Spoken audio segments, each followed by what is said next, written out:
Hello everyone. Thought of the day. Helping others is a way we help ourselves. Helping others is a way we help ourselves.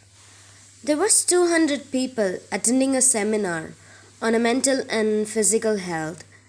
At one point, speaker told the group they were going to do an activity.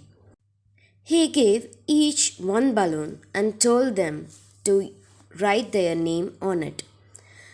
The balloons were collected and moved into a very small room.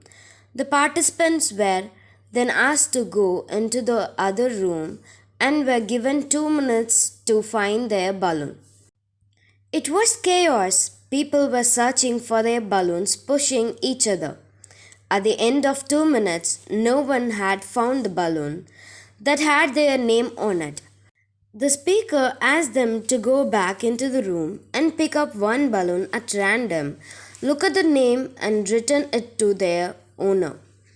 Within a minute, everyone had reunited with their original balloon. The speaker then told the group, "This is what happens when people search for their own happiness in life. However, our happiness actually lies in helping other people and working together as a community." So, helping others is a way we help ourselves.